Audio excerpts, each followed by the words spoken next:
You're joining us here on Weather Command, and we take it to the west, the Pacific Northwest, which continues to deal with a catastrophic flood event, particularly in the state of Washington. Multiple rivers reaching major flood stage across the state, prompting multiple swiftwater rescues and local evacuations, most notably in Skagit County, where levees are being closely monitored for potential failure. Especially when the rivers get so high, the Skagit River specifically, right? But when things get tough, the American Red Cross is often stepping up to help. And they're there right now in the Pacific Northwest. The Red Cross already opened up multiple emergency shelters, and they're working to mobilize more supplies as this river flooding event unfolds. We do want to welcome in Betsy Robertson, the national spokesperson with the American Red Cross. And Betsy, we appreciate you joining us this morning because the situation in Washington in some cases went from bad to worse as we push through the work week. And while we are noting some of the rivers are receding, there are many still at major flood stage.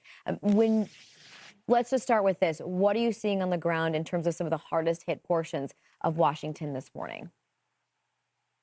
Well, what we're seeing is, as far as the Red Cross is concerned, a considerable sheltering effort, and it's starting all the way up near the Canadian border, heading down south through Western Washington. And yesterday, we opened up our first shelter east of the Cascade Mountains. So what we're seeing, as you said, is a surge in need, and it's moving as the water moves. We currently have 8 shelters open with a total population of close to 250. But as you said, the rivers are surging today, and we expect to also see a peak in shelter residents coming to join us today as well. So we'll be open and we'll be watching to see what we need to do and where we need to be in the days ahead. I mean, how have you been able, when we're looking at this event, it's hard to focus on just one area. This is a regional flood because it's north of Seattle, it's south of Seattle. So there are teams dispatched all. Have there been areas that look more concerning? You mentioned there's a shelter that you guys just opened east of the Cascades. Do you know more specifics on that shelter? I'm curious. Yeah, so that happened yesterday in Chelan County. And I think just some of the water, right? The water's moving and it started to flow east of the mountains. But really our concern and the majority of our efforts are still concentrated in Skagit County. Primarily, that's where we have the bulk of our shelter population and the highest number of shelters open just collectively. And that's where we're hearing that there are additional evacuations happening even as we speak. So it's so important right now that folks heed those warnings, that they really do listen to emergency officials, however they're getting it, sign up for text and those emergency alerts and heed the warning, get to safety. It may not be just about your home being impacted, also the route you get to your home and the ability to access emergency, just needed life supplies.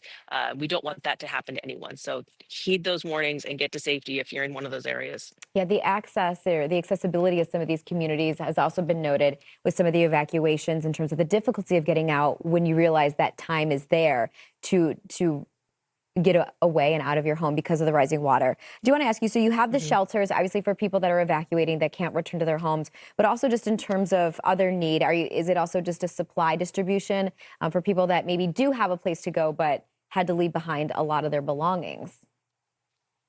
Yeah, so at our shelters, what you will find is if you had to leave your house with nothing, you will arrive to find a cot and a blanket and people who will embrace you and make sure you have food that you need. Also, our volunteers are also prepared to make sure that if you had to leave behind any prescriptions, glasses, important equipment like that, that we will get those provided for you.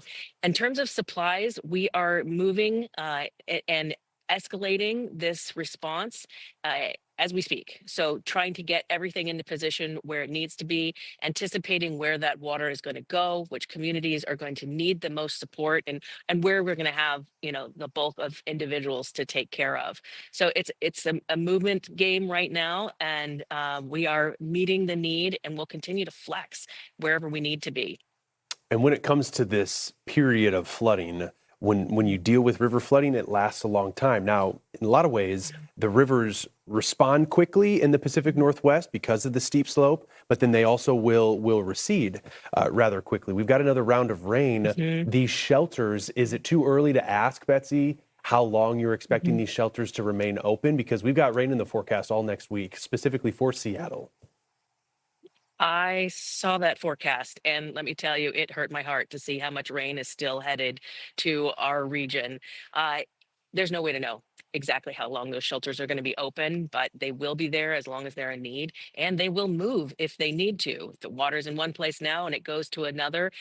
As we flex into this disaster and where we need to be and where those shelters need to be, we will do it. But yeah, like I said, right now we're focused on in primarily Western Washington, Skagit County. I'm in Snohomish County right now at our DRO headquarters, our disaster relief operation headquarters. So we're taking in information from our emergency partners and responding as appropriate. Yeah, it's a challenge. I was looking at the forecast for next week where yet again those snow levels could be elevated to 8,000 feet, which means you're getting yet again some of that heavier rain into the taller mountains, and yet again that concern for the rivers that would rise. So we'll be watching it very closely, as I know you will be. The American Red Cross does incredible work, and if people want to help, the best way is to donate, to get it out there so you can allocate it where you need it best. Betsy Robertson, national spokesperson for the American Red Cross, appreciate you joining us here on Weather Command. Thank you. Thank you.